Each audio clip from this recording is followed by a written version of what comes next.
las tres charlas que vamos a tener hoy y en días sucesivos tienen como objetivo primero dar un panorama del valor del conocimiento organizado en la sociedad moderna. Segundo, que se entienda cuáles son las diferentes facetas de la divulgación. Y tercero, el que se den cuenta de la importancia capital que tiene la difusión del conocimiento por medio de la divulgación en el mundo moderno, en particular en el México moderno. Esa es la intención.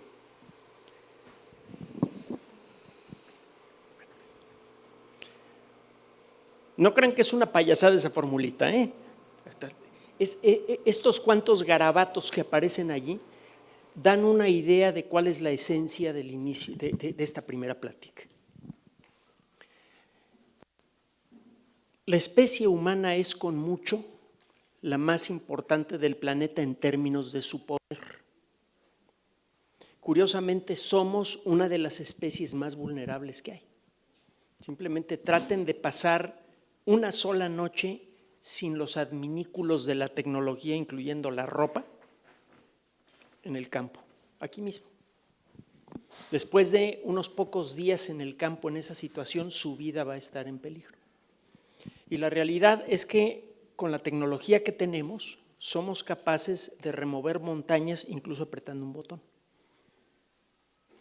¿Por qué tenemos ese poder? Por el conocimiento.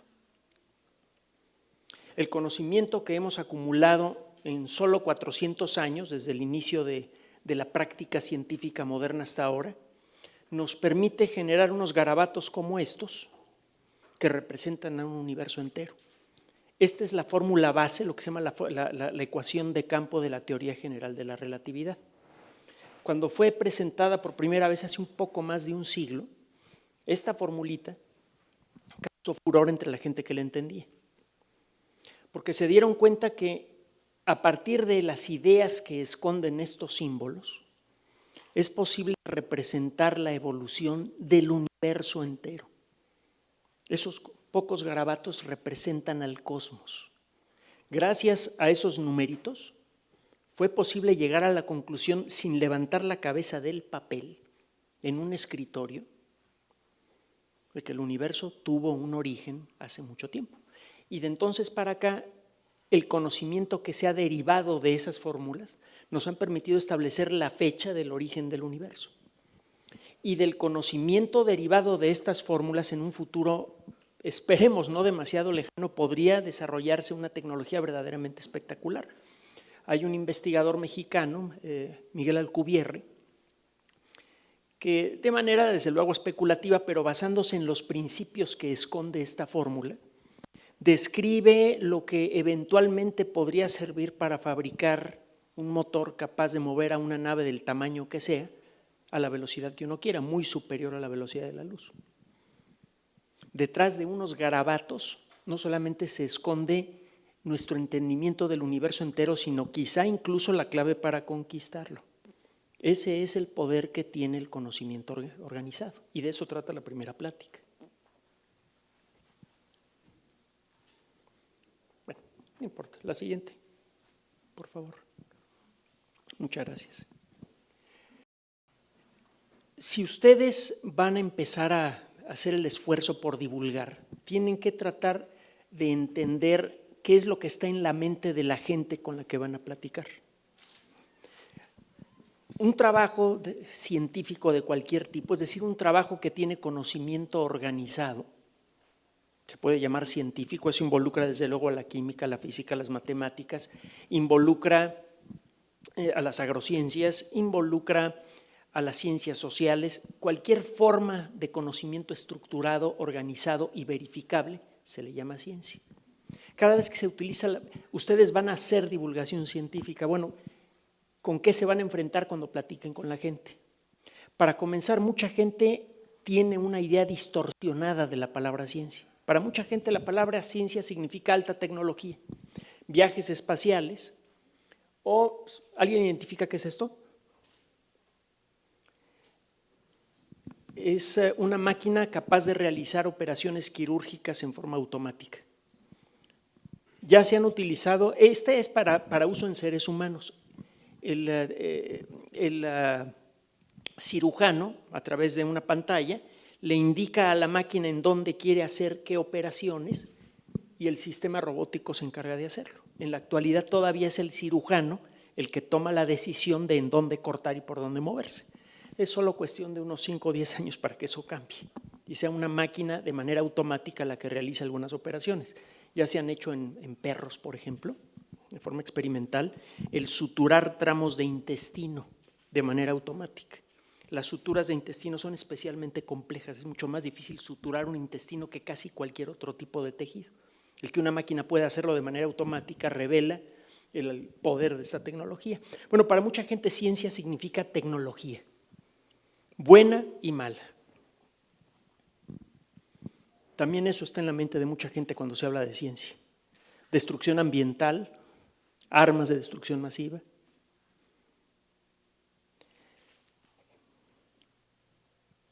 ¿Cuántas palabras diferentes hay en la cabeza de una persona cuando se habla de ciencia?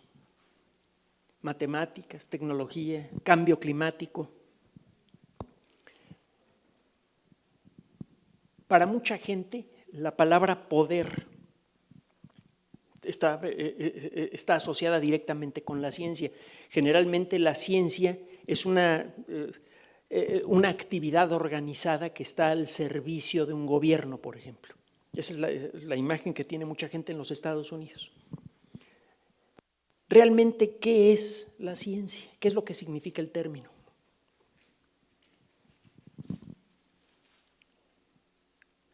Bueno, es que quedó aquí abajo, pero si le da otro clic, no importa, si le da otro clic ahí aparece. Ah, no, al anterior, perdón. Ya no apareció. Bueno, la palabra ciencia significa en latín directamente conocimiento, aquello que sabemos. Muchas gracias.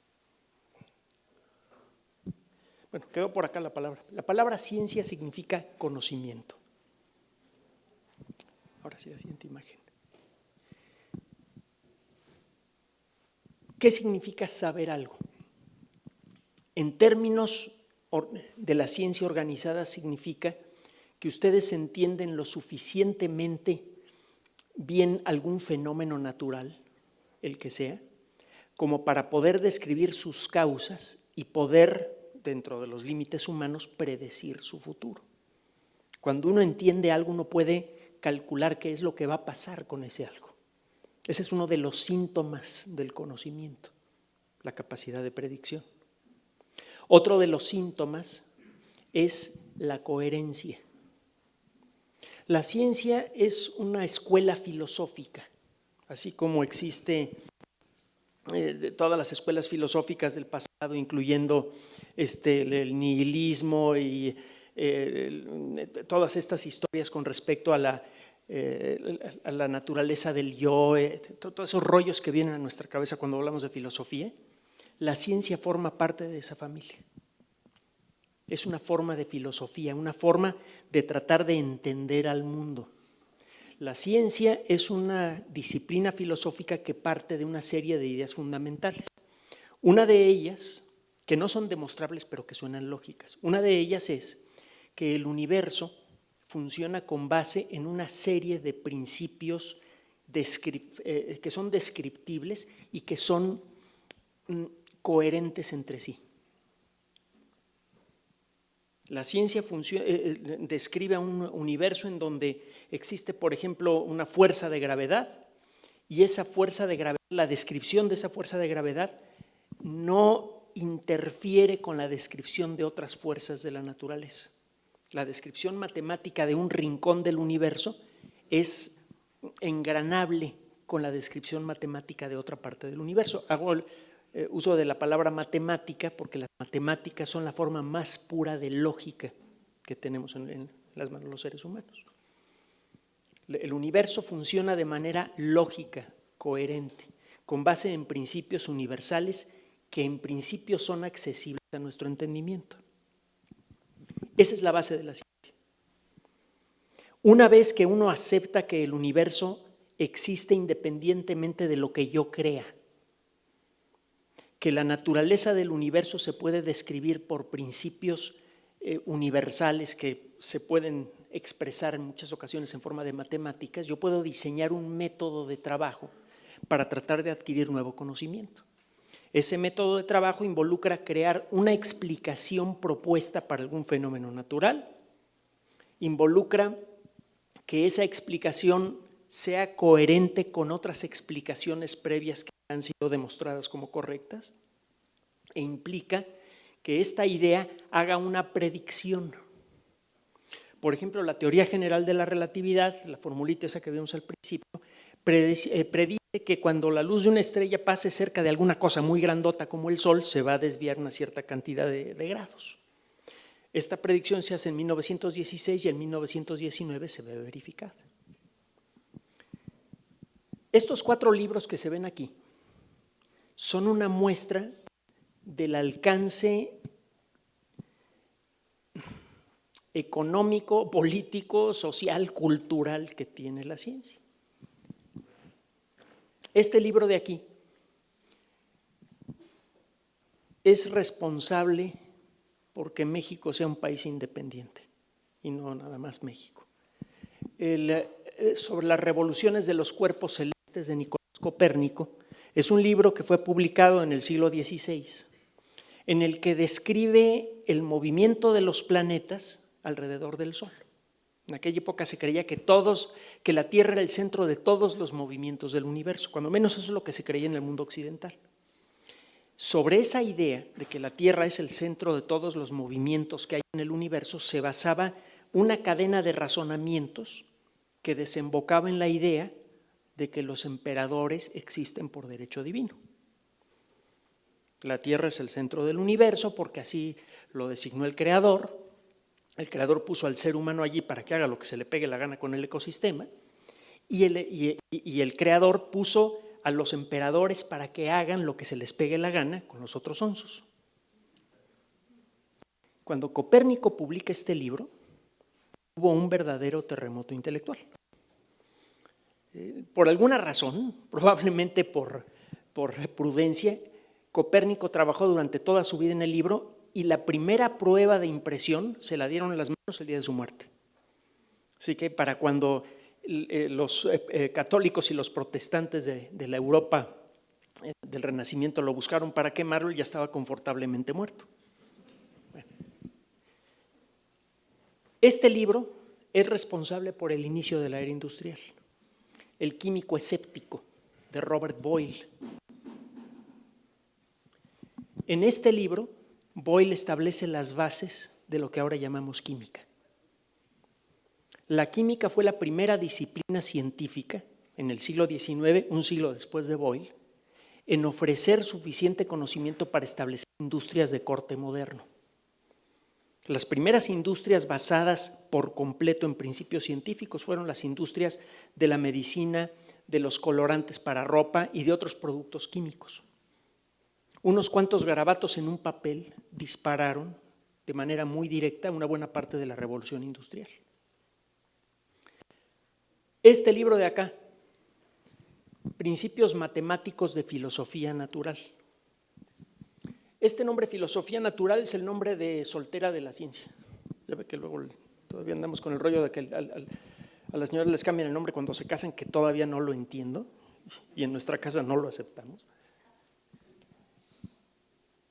Este libro sirvió de base para fundamentar la descripción matemática de todo el universo. En la actualidad utilizamos matemáticas para describirlo todo en el mundo de la biología, de la química, de la física, y es gracias a que este caballero, ¿se acuerdan quién es? Isaac, ¿quién? Isaac Newton. Gracias a que Isaac Newton desarrolló una herramienta matemática muy poderosa que es el cálculo diferencial integral, que en principio permite describir casi cualquier proceso imaginable en el universo, y que desarrolló la idea de la gravedad, que fue la primera idea científica en ser descrita en términos matemáticos. Este libro le reveló al mundo una de las ideas centrales de la ciencia, una idea que resultó muy conmovedora, incluso inspiró poemas y obras de teatro. La idea de que el universo entero funciona con base en principios lógicos, que es posible entender al universo entero, que los principios que yo puedo averiguar en la mesa de un laboratorio me sirven para describir al cosmos. La gravedad funciona igual aquí y en cualquier otro lugar del universo. Esa idea, este principio que aparece en este libro, es el que sirvió de inspiración para la construcción de la estructura moderna de la ciencia. Este libro de acá, El origen de las especies por medio de la selección natural, es el que acabó por romper la dicotomía entre el ser humano y el resto de la naturaleza. Durante mucho tiempo, desde el origen mismo de la civilización, incluso desde antes, llegamos a considerarnos diferentes al resto del mundo natural y hemos vivido con ese concepto en nuestra cabeza. De hecho, una buena parte de la agresión ambiental al planeta es consecuencia de esa idea que todavía la tenemos bien metida en la cabeza. Una de las primeras consecuencias de la publicación de ese libro fue la realización de que los seres humanos estamos conectados a la naturaleza a un nivel muy fundamental. Somos consecuencia del mismo proceso evolutivo que es el que ha generado a todos los seres vivos del planeta. La ciencia es una herramienta poderosísima. Unas cuantas personas sentadas frente a una mesa de un laboratorio o un escritorio con una hoja de papel y una pluma pueden transformar al mundo de una manera espectacular. Nada más hay que ver los cambios que ha experimentado el planeta, la sociedad humana en los últimos 300 años. Las ideas fundamentales para hacer esas transformaciones son consecuencia del trabajo de este caballero. No sé si ¿hay forma de subir un poquito el proyector? Está medio en chino, ¿verdad? Este hombre es considerado como el fundador de las ideas científicas modernas.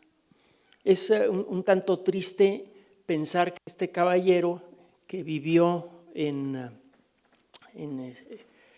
Oriente Medio y que desarrolló las bases culturales del mundo moderno,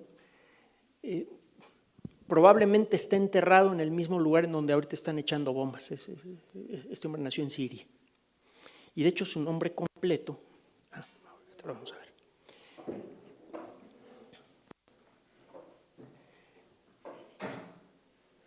Uno de los primeros tratados de óptica que hubo fue escrito por este caballero. La óptica es una disciplina que ha fascinado a mucha gente desde hace mucho tiempo, porque la luz, cómo funciona la luz, a la hora de describir el comportamiento de la luz, quedó claro que la luz sigue reglas fijas que se pueden describir por medio de experimentos. La idea de que la ciencia puede descubrir cualquier secreto de la naturaleza nace con Al-Haytham. La ciencia es una disciplina filosófica que se basa en la idea de que el universo funciona en base a principios universales que son coherentes entre sí y que pueden ser descubiertos por medio del razonamiento apoyado en observaciones y experimentos.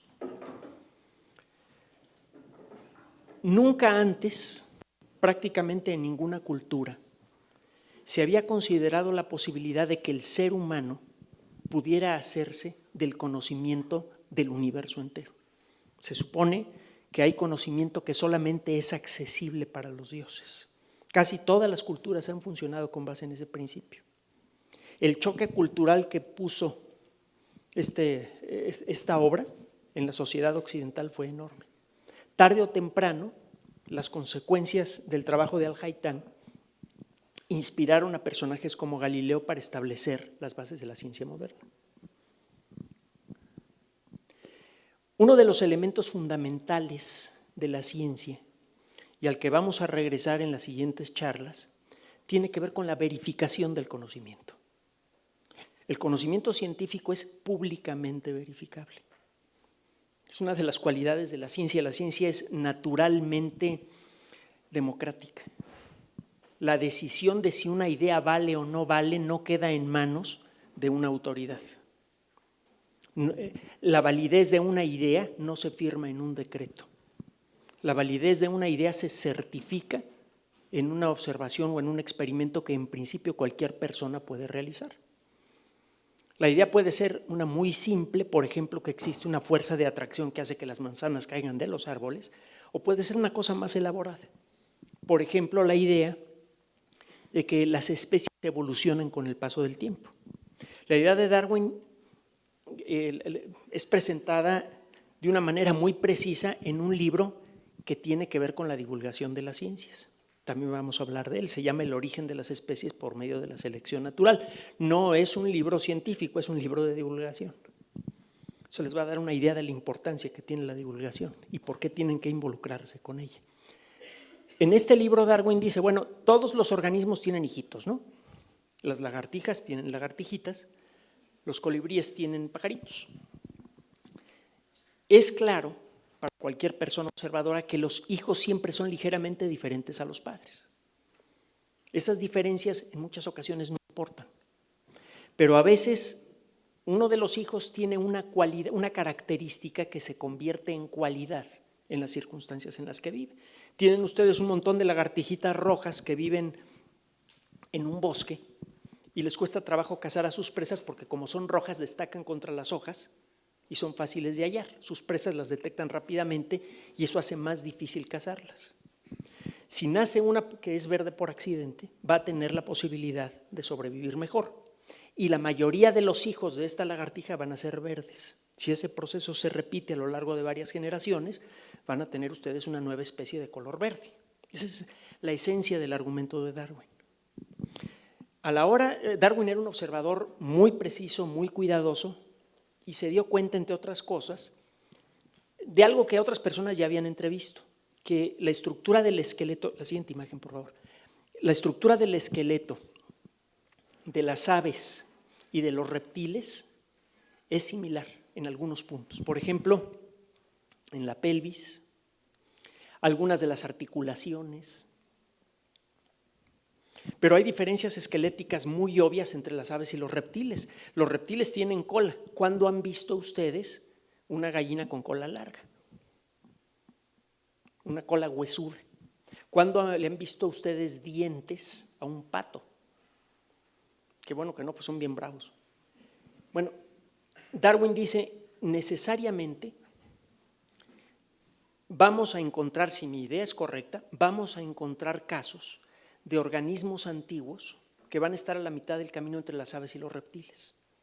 Las similitudes parciales que hay entre aves y reptiles, mi teoría dice que son consecuencia de que ambos vienen de un ancestro común. Así que si rascamos lo suficiente en rocas antiguas, eventualmente podríamos encontrar fósiles de organismos que tienen características claras de ambos grupos. Esto fue en 1859.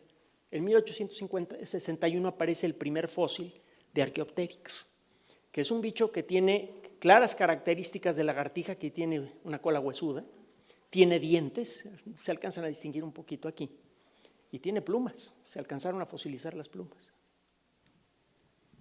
Se hace una predicción, la predicción se cumple. Esto es lo que le ha dado poder a la ciencia.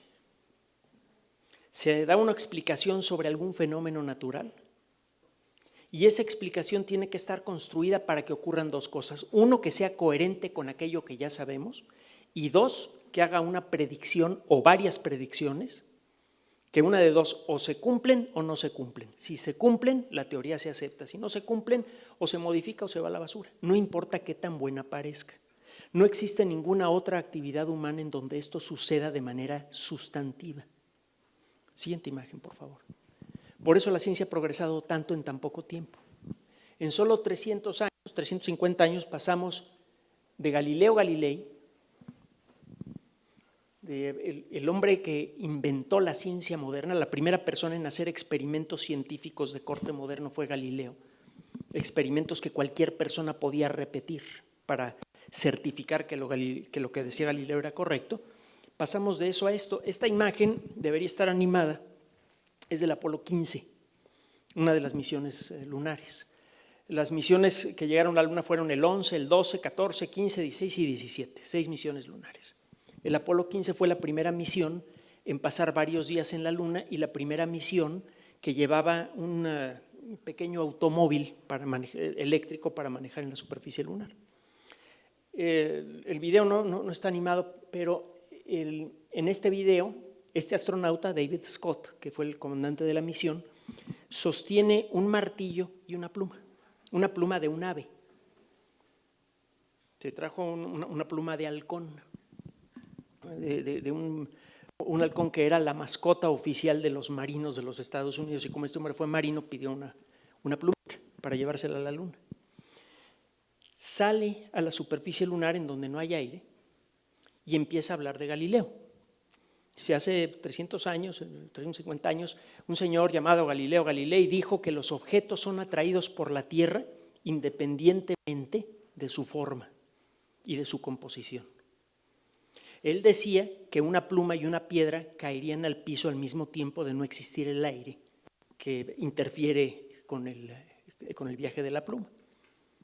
O sea, aquí tengo una pluma, aquí tengo un martillo, los suelta y los dos chocan contra el piso al mismo tiempo. Es más, hasta la pluma cuando cae al piso levanta un poquito de polvo, que cae inmediatamente. En solo 300 años pasamos del mundo renacentista. Traten de imaginarlo. Antes de los automóviles, obviamente, antes de los teléfonos, antes de todas las cosas que tenemos. Pasamos de vivir en un mundo en muchos sentidos cavernario a caminar en la superficie lunar. La especie humana tiene 200.000 años en nuestro planeta aproximadamente. 300 años es un poco más de la milésima parte de esa historia. El progreso de la civilización ha sido verdaderamente espectacular en ese intervalo de tiempo tan pequeño, nada más por la forma en la que nos hemos organizado para pensar. Siguiente imagen, por favor. Cuando pensamos en la ciencia, pensamos en poder, pensamos en cosas tangibles, enormes, por ejemplo, el Airbus 380. En varias ocasiones, cuando este avión era nuevo, lo presentaban como un ejemplo de lo que puede hacer la ciencia moderna. Mide casi 90 metros de acá a acá, de un extremo al otro de las alas, y puede llevar de manera certificada a más de 800 pasajeros a más de 12.000 kilómetros de distancia. Es algo realmente espectacular. Vuela a la velocidad de una bala de pistola y más alto que el Monte Everest. Cada vez que pensamos en ciencia, pensamos en eso, pero no pensamos en el verdadero poder de la ciencia.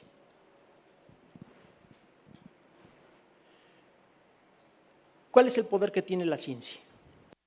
¿Qué es lo que de veras importa de la ciencia? 3 cosas. La ciencia le hace a la sociedad 3 regalos que solamente se pueden hacer vigentes si la sociedad la entiende. El primero, desde luego, es la tecnología, que tiene muchas manifestaciones poderosas. Los teléfonos celulares que muchos de ustedes tienen en sus manos, si ustedes pudieran regresarse a 1999, podrían venderlos en varios miles de millones de dólares. Las computadoras más poderosas que existían en aquella época tenían una capacidad de cómputo muy inferior a la de cualquier teléfono celular actual. El número de operaciones aritméticas por segundo que podían hacer las mejores computadoras de aquella época era como 10 o 15 veces inferior a la capacidad de cómputo de un teléfono celular actual. Esas máquinas, por cierto, que costaban como 10 millones de dólares de aquella época, la pura máquina, no la instalación ni el servicio, no se podían comprar aunque tuvieran ustedes el dinero, tenían que pedir permiso al Departamento de Defensa de los Estados Unidos para poder comprar una computadora así. Ahora la pueden llevar ustedes en la ropa y se les puede perder, a mí me pasa cada rato. Esta, por cierto, es la supercomputadora más poderosa que hay en el mundo en la actualidad, una máquina china. Bueno, está en China, es una máquina que tiene otro origen. Es una granja de computadoras, una detrás de otra, son varios miles de cerebros electrónicos. Esta máquina puede realizar varias docenas de miles de millones de operaciones aritméticas por segundo, con números de 18 dígitos de largo y que tienen punto decimal. Es decir, que en una fracción de segundo esa computadora puede hacer más operaciones aritméticas que la que han realizado todas las personas en la historia de la Tierra que saben hacer operaciones aritméticas. Siguiente imagen, por favor. Ese es el poder tangible de la tecnología. Un poder que está creciendo momento a momento. Tienen ustedes el caso de los automóviles que se conducen solos, entraron al mercado este año. Tienen ustedes el caso de las máquinas voladoras, desde los drones pequeños hasta aparatos como estos, es de verdad, no es un montaje. Esto es una payasada, vestirse así, pero bueno.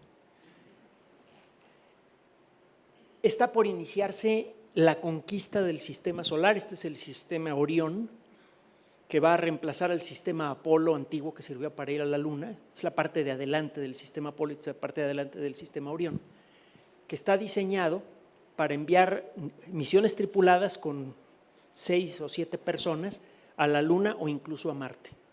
La intención es la de establecer colonias permanentes fuera de la Tierra por primera vez en la Luna y o en Marte para la década de los 30. Sí, las personas que se van a convertir en los primeros colonos permanentes del sistema solar ya están estudiando la carrera ahorita. A ver si alguno de ustedes, bueno, van a necesitar botánicos, por cierto, y gente que sepa de agrociencias. Y esto de acá, una de las revoluciones más poderosas y más potencialmente peligrosas que están ocurriendo en la actualidad tienen que ver con la genética. A ella regresaremos en la siguiente plática. Siguiente imagen, por favor. El problema es que mucha gente confunde el poder del conocimiento con la sabiduría. El conocimiento científico nos ha dado herramientas poderosísimas que son capaces de destruir continentes enteros. Un solo submarino nuclear puede llevar casi 200 cabezas atómicas. Apretando unas pocas veces un gatillo de este tamaño, ustedes pueden destruir a un continente. Es un poder enorme. El problema es que ese poder rara vez se manifiesta de una manera decente. Y esto, por cierto, es consecuencia de falta de divulgación. Esta gráfica de aquí, ¿alguien sabe qué representa? Es la población humana. Desde el año 10.000 antes de Cristo, que es más o menos la fecha en la que comenzó la civilización, entre el año 8.000 y 10.000 antes de Cristo, a la fecha actual. No fue sino hasta iniciada la revolución industrial que empezó a ocurrir esto de acá.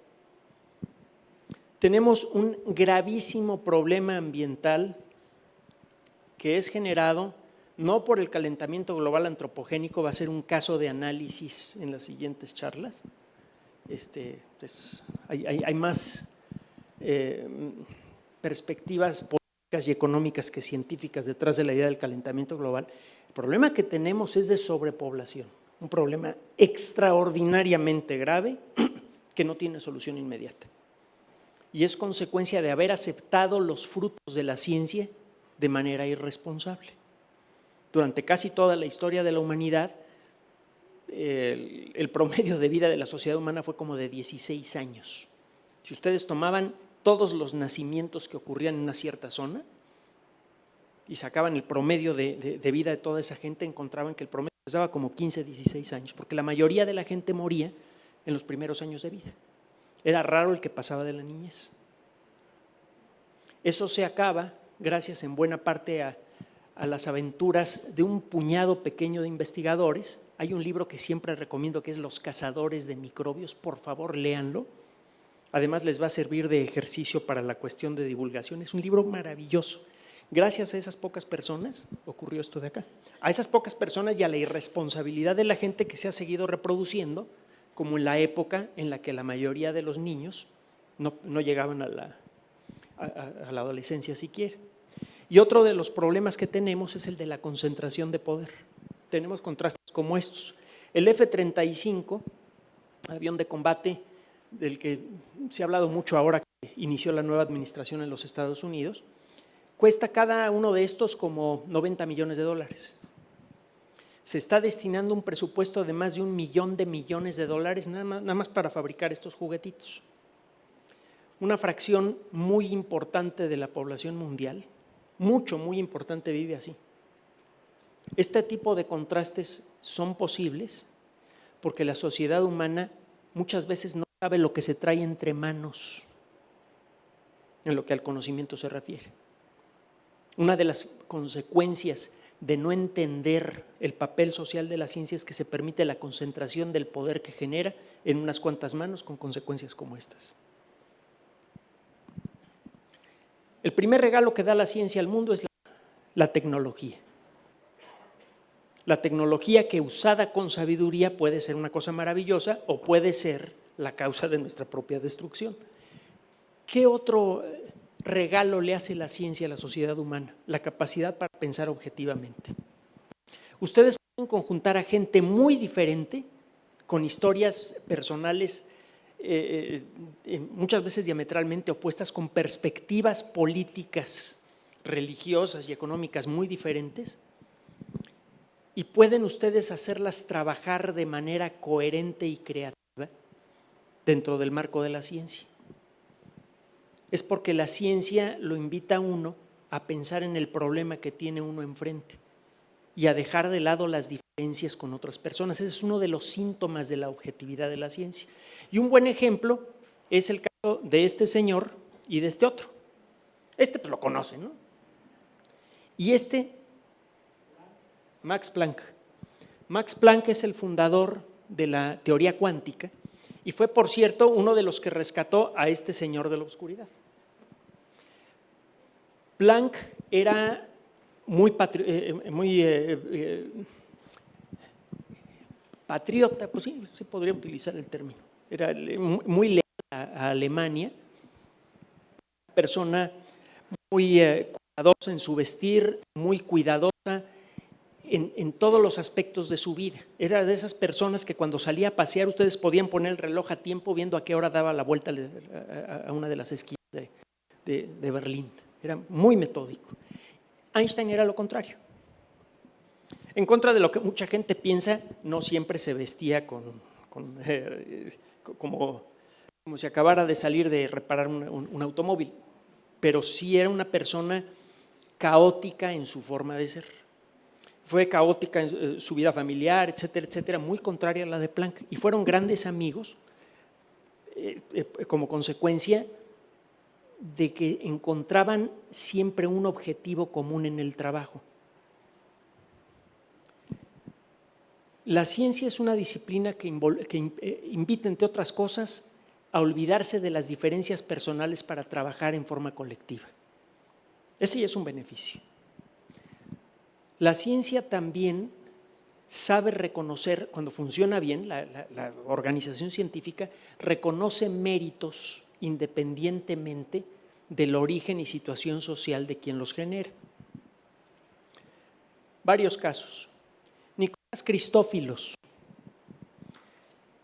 Este señor estudió en Grecia, quería ser físico, y se le vino la Segunda Guerra Mundial. La ocupación nazi de Grecia fue brutal.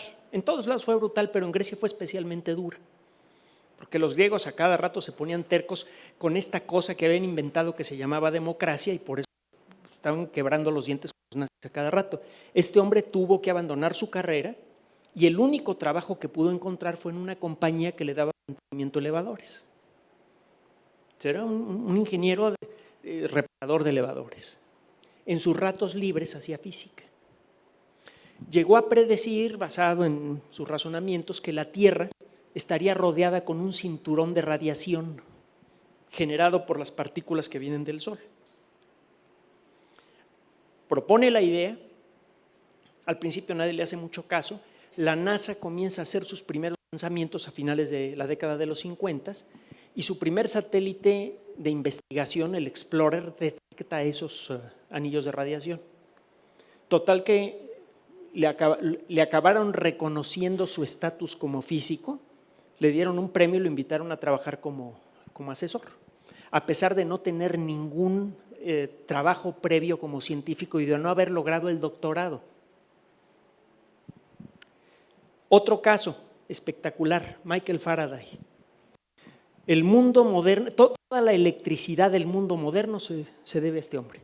Inventó el motor eléctrico, inventó los transformadores, descubrió muchos de los principios de funcionamiento de la electricidad. Pero antes de eso tuvo que aprender a leer porque nació muy pobre y analfabeta. En la Inglaterra victoriana. En la Inglaterra del siglo XIX era más importante la historia familiar, el linaje de una persona que su capacidad. Podía ser un bruto, podía ser un desgraciado, pero mientras tuviera linaje, esa persona merecía respeto. Y si de algo carecía Michael Faraday era de linaje, y si algo le sobraba era talento.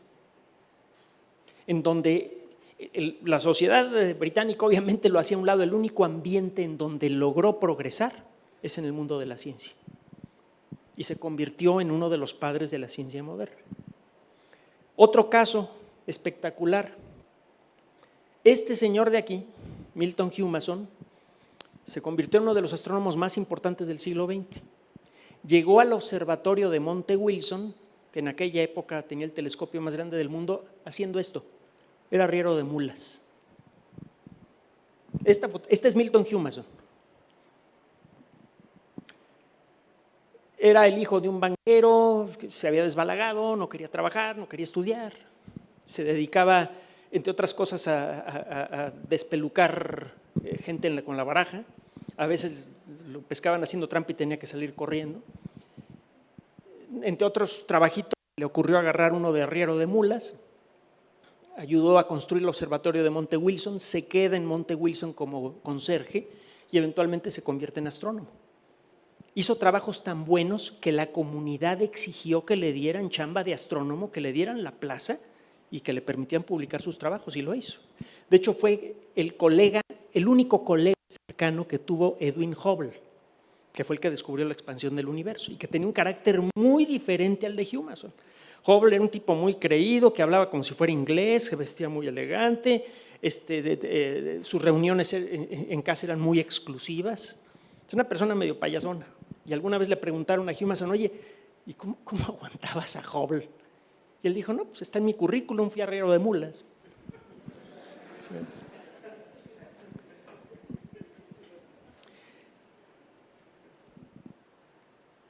Otros ejemplos, breves. Este hombre, ¿alguien lo reconoce? ¿A alguien le suena el nombre de Ernest Rutherford?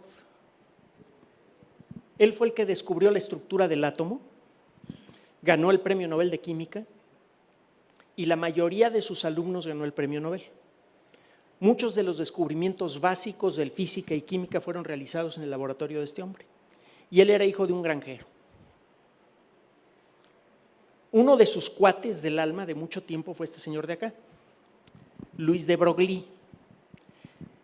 De Broglie no es su apellido, es su título nobiliario. Era el 7º duque de Broglie. Un hombre nacido en la nobleza francesa, un campesino neozelandés. La distancia social no podría ser más grande. La distancia quedó borrada por la ciencia.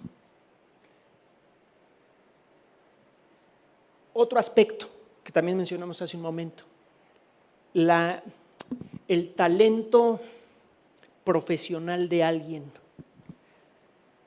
Charles Lyell fue un abogado bastante exitoso en Inglaterra que en sus ratos libres se dedicaba a observar el paisaje y acabó escribiendo un librito que se llamó Principios de Geología. Ese libro se convirtió en la base de la geología moderna. La geología se llama así en buena parte por él. Él es el que le dio forma a la ciencia de la geología y su libro acabó en manos de este señor. Es el único libro que pudo leer Darwin en su viaje alrededor del mundo.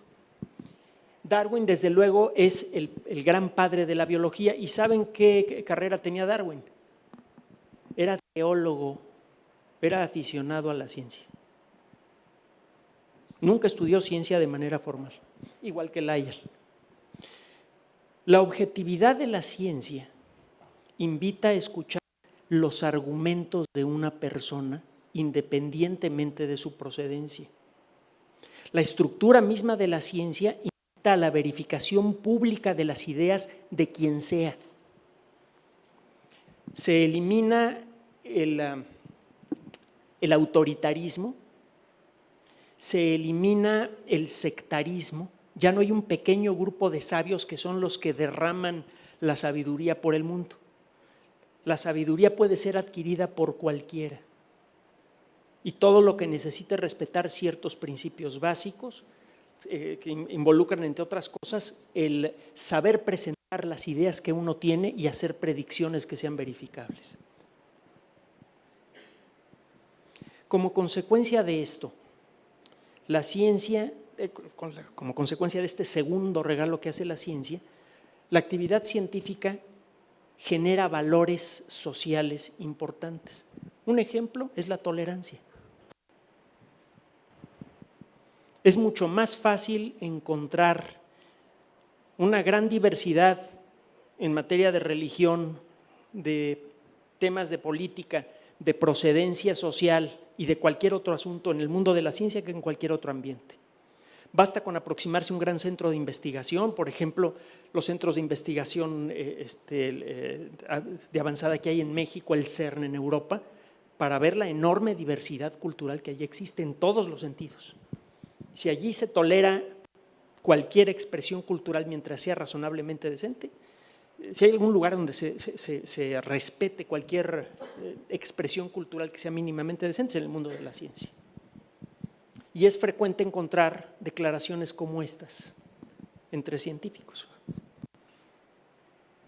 Cada uno de nosotros es, en la perspectiva cósmica, precioso. Si un humano está en desacuerdo contigo, déjalo vivir. En 100,000 millones de galaxias no vas a encontrar otro igual.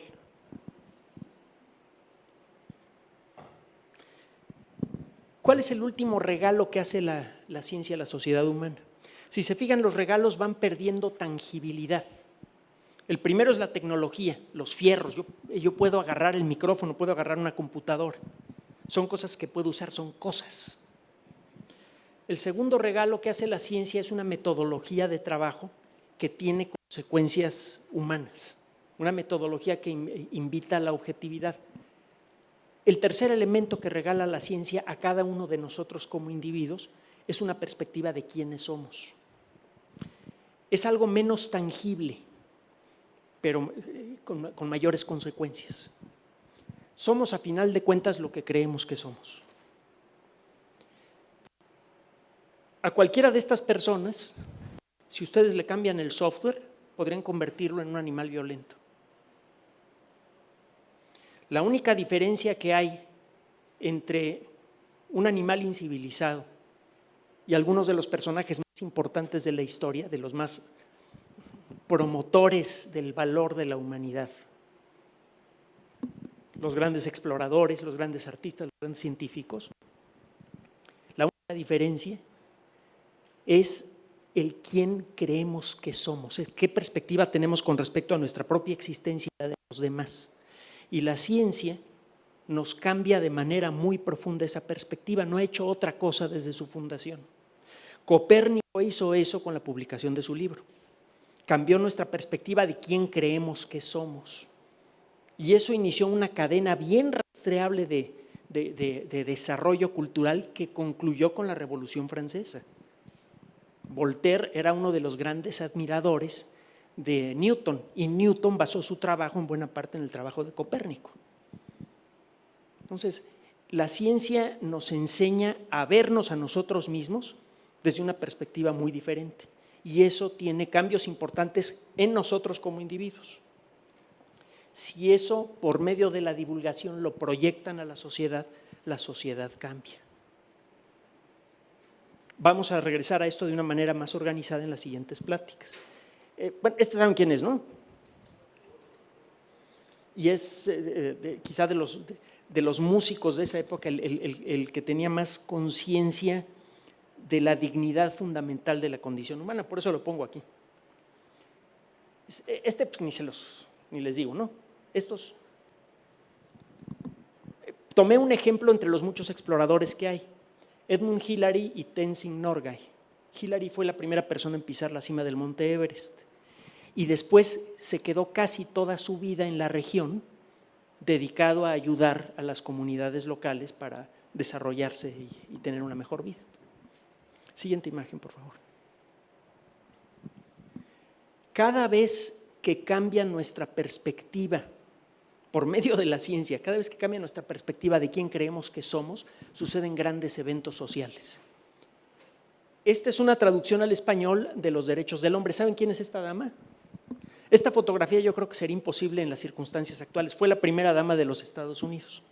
No me imagino en la actualidad a la primera dama de los Estados Unidos viendo algo de la declaración de los… Bueno, es Eleanor Roosevelt, la esposa del presidente Roosevelt. Esta declaración de los derechos del hombre, que hay que actualizarla, de los derechos del ser humano, es consecuencia directa de los grandes pensadores, de los grandes enciclopedistas que antecedieron a la Revolución Francesa, y todos ellos, sobre todo Voltaire, fundamentaban sus razonamientos en la ciencia. Y la esencia de su trabajo fue de divulgación. La intención de la enciclopedia era la de difundir el conocimiento entre la población para liberarla. El conocimiento libera. Cada vez que se dispersa el conocimiento, la ciencia puede hacer vigente ese tercer regalo, el regalo de la perspectiva, de cambiar lo que creemos que somos como individuos y como colectividad. Y eso es lo único que hace falta para convertir a un país del tercer mundo en un país de avanzadas.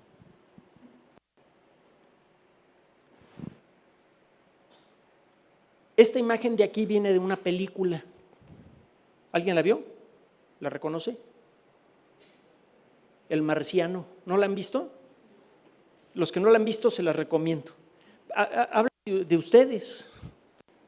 Este hombre es experto en agrociencias, es un botánico que queda por accidente atrapado en Marte y sobrevive gracias a su conocimiento. Es una especie de Robinson Crusoe interplanetario. La historia está muy bien escrita porque está basada, entre otras cosas, en las capacidades tecnológicas actuales. Mucho de lo que sale en la novela es lo que se está desarrollando ahorita, en este momento, para establecer la primera colonia en Marte. Pues se va a hacer realidad. Va a existir una colonia permanente en Marte, va a existir una colonia permanente en la Luna y va a ser el inicio de la conquista del sistema solar, para bien y para mal. Van a pasar toda clase de cosas, pero va a pasar. Y va a pasar como consecuencia, en buena parte, del pensamiento científico y de su dispersión en la sociedad. Para poder participar de estas grandes aventuras y para poder siquiera tener la esperanza de ver un México mejor cuando estemos más viejos, un elemento fundamental, no digo que sea el único, pero un elemento fundamental es que los sitios en donde se genera y concentra el conocimiento de la sociedad lo dispersen en ella. El conocimiento, a diferencia del dinero, mientras más se dispersa, más se enriquece.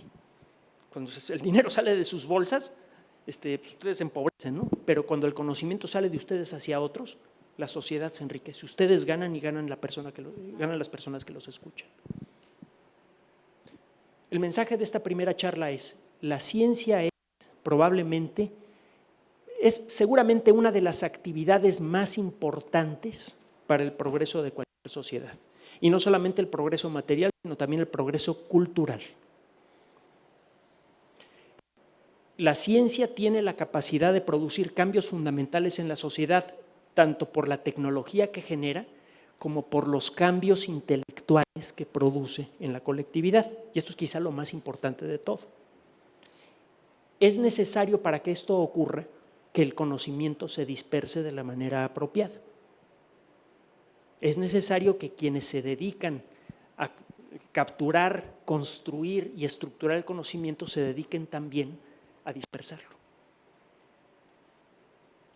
El día de mañana trataremos de una manera un poquito más detallada cómo es la actividad de la divulgación. Muchas gracias. Perdón, quería comentar algo más que es importante para mí en lo personal, a nivel familiar. Ya había tenido la oportunidad hace más años de los que voy a reconocer de venir aquí a Chapingo. Es la primera vez que tengo el gusto y el honor de estar en este auditorio en particular, y es especialmente importante para mi esposo y para mí estar en este auditorio que tiene el nombre de ese caballero, por lo que ha representado para el sentir de nuestro país, y además porque hubo una relación muy estrecha de mucho tiempo entre la familia de mi esposa y este hombre. Es un gran honor estar aquí con ustedes en este lugar, enfrente de esa imagen. Gracias.